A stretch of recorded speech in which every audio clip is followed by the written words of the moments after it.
नमस्कार। इस वीडियो में हम कार्य या ऊर्जा प्रमेय को लिखेंगे और उसे सिद्ध करेंगे। तो जैसा कि लिखा हुआ है, ये कार्य ऊर्जा प्रमेय, इसका मतलब सीधा सीधा है कि ये किए गए कार्य और ऊर्जा में कोई संबंध है। तो इसमें इस ढंग से हम इसे लिखते हैं कि किसी वस्तु पर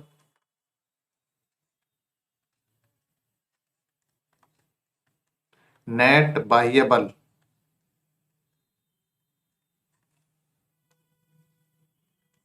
द्वारा किया गया कार्य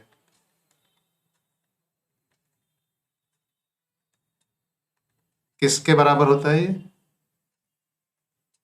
तो ये बराबर होता है उस वस्तु की गतिज ऊर्जा में परिवर्तन।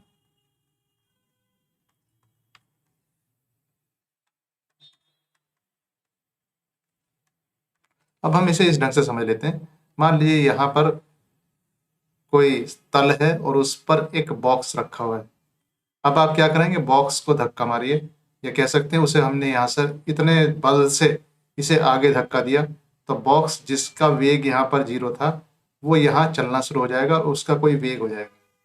मतलब उसका जो किया गया कार्य होगा वो उसकी गति ऊर्जा में परिवर्तन हो जाएगा। तो यहाँ पर गति ऊर्जा कितनी हो जाएगी? 1/2 mv²। और यहाँ गति ऊर्जा कितनी थी?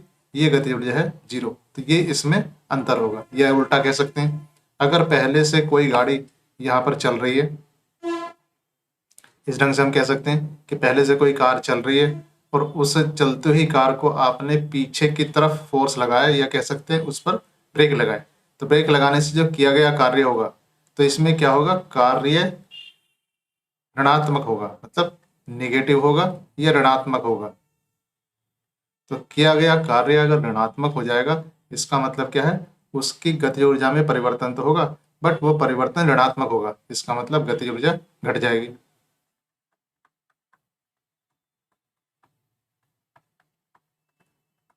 इसी तरीके से हम कह सकते हैं कि कोई आवेशित कण जिसमें प्लस क्यू आवेश है और यहाँ इस फील्ड में या वैद्युत क्षेत्र में रख दिया गया है, तो इसमें क्या होगा, ये त्वरित हो जाएगा, या कह सकते हैं इसके द्वारा किया गया कार्य होने की वजह से इसकी गतिज ऊर्जा बढ़ जाएगी। इसके अतिरिक्त हम ये कह सकते हैं, देखिए, जो चुंबकीय क्षेत्र, तो चुंबकीय क्षेत्र के कारण जो बल लगता है वो होता है लॉरेंज बल, मतलब F बराबर क्यू वी क्रॉस बी। इसका मतलब होता है कि जो V क्रॉस B है उसके लंबवत ये F लगेगा। इसका मतलब ये भी कह सकते हैं कि F हमेशा क्या होगा, लंबवत होगा V के, या मतलब है कि ये सर्कुलर पाथ में घूमेगा, या कह सकते हैं इस पर लगने वाला बल इसके विस्थापन के क्या होगा, लंबवत होगा। अब चूंकि विस्थापन के लंबवत होगा तो इसमें किया गया कार्य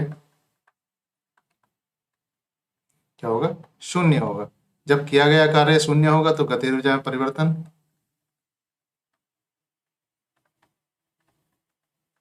वो कितना हो जाएगा, वो भी शून्य हो जाएगा। इसका मतलब प्रारंभिक चाल और अंतिम चाल समान होगी। वेग की बात नहीं कर रहे, क्योंकि इसमें दिशा में परिवर्तन हो रहा है, इसलिए वेग तो चेंज होगा, या कह सकते हैं वेग में बदलाव होगा परंतु चाल में बदलाव नहीं होगा। इसका मतलब हुआ कि v नियत होगा। v मतलब ये एक्चुअली क्या है, ये चाल है, परंतु v या वेग में परिवर्तन होगा। तो इस तरीके से हम देखें कि इस प्रमेय का उपयोग काफी जगह पर हो रहा है या होने वाला है। यह देखिए, इसको सिद्ध करते हैं।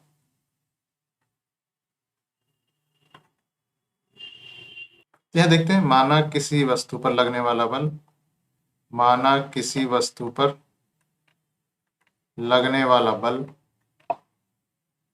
कितना है, ये बल है F, और इसके कारण विस्थापन, विस्थापन अगर है dr, तो कार्य कितना हो जाएगा, F डॉट dr। और अगर मैं कहूं बिंदु A से B तक ले जाने में किया गया कार्य, तो मुझे इसका समाकलन करना होगा। इसका का समाकलन क्या होगा? इंटीग्रेशन ए से बी तक एफ डॉट डी आर। ये हो गया किया गया कार्य चेंज।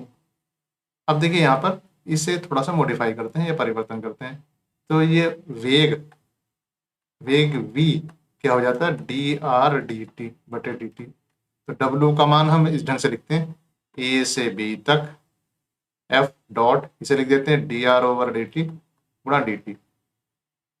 F को भी लिख देते हैं क्या? F क्या है? F है आपका एम ए, मतलब M D V over D T. F को लिख देते हैं M D V over D T dot V। तो यहाँ जो डॉट था, अब ये D R over D T कितना हो जाता है? V हो जाता है, इसे लिख देते हैं डी टी। तो इस तरीके से ये हुआ A से B तक। अब देखिए इसे देखने के लिए कि D V over D T dot V कितना होगा, यहाँ देखते हैं। तो यहाँ देखिए ये v डॉट वी ये हो जाएगा v की घात 2, मतलब ये यहाँ चाल है, परिमाण है सिर्फ, और यहाँ v डॉट वी है। इसका अगर क्या करें? डिफ्रेंशिएशन है, अवकलन कर दें, अवकलन कर दें। तो इसका अवकलन करेंगे तो ये हो जाएगा D V over D T dot V plus v dot D V over D T, और इसे मैं ऐसे लिख देता हूँ डी ओवर डी टी किसका? v की घात 2 का। देखिए ये है a डॉट b और उसके बाद है b डॉट a, इसका मतलब इसे ऐसे लिख सकते हैं 2dv over dt dot v equal to d over dt v square, या ये कह सकते हैं dv over dt dot v equal to 1/2 d over dt v square, या इसे मैं ऐसे कह सकता हूँ d ओवर dt 1/2 v की घात 2। तो यहाँ इसका मान हम क्या करते हैं? इस वाले समीकरण में यहाँ रख देंगे। इसका मान रखने पर W इक्वल टू कितना हो जाएगा? W यह किया गया कार्य हो गया कितना? A से B तक, उसके बाद था M, और ये ब्रैकेट में वही है जो भी हमने ये मान निकाला। तो ये जाएगा M D over D T कितना? 1/2 v स्क्वायर और डी टी। इसका मतलब देखिए ये हो जाता है बराबर A से B तक m डी ऑफ 1/2 v की घात 2। अब देखिए यहाँ पर ये m नियतांक है, इसे चाहे इस अवकलन के अंदर रखूं या बाहर रखूं या इंटीग्रेशन के बाहर रखूं, कहीं भी रख सकता हूँ। तो इसे अंदर ले जाते हैं तो हो जाता है A से B तक 1/2 mv स्क्वायर का डिफरेंशिएशन। अब ये टोटल डिफरेंशिएशन है, पूर्ण अवकलन है, इसके बाहर इंटीग्रेशन है, इसका मतलब दोनों आपस में कैंसिल हो जाएंगे। तो इसे मैं लिख सकता हूँ 1/2 mv स्क्वायर, क्योंकि अवकलन है और उसका फिर समाकलन है। और लिमिट कहाँ से कहाँ तक होगी? इसकी सीमाएं होंगी A से B तक। तो इसे मैं कह सकता हूँ कितना? 1/2 mv b स्क्वायर, ये b है, माइनस 1/2 mv a स्क्वायर, ये है बाह्य बल द्वारा किया गया कार्य। तो यहाँ क्या आ गया? ये है काइनेटिक एनर्जी, ये गतिज ऊर्जा कहाँ पर? बी पर, और ये है गतिज ऊर्जा कहाँ पर? ये गतिज ऊर्जा है ए पर। इसका मतलब क्या हुआ? कार्य बराबर गतिज ऊर्जा में परिवर्तन। तो इस तरीके से सिद्ध हो जाता है कि किसी वस्तु पर नेट बाह्य बल द्वारा किया गया कार्य बराबर होता है किसके? उसकी गति ऊर्जा में परिवर्तन के। इस वीडियो के PDF नोट्स आपको नीचे डिस्क्रिप्शन में मिलेंगे। Thank you.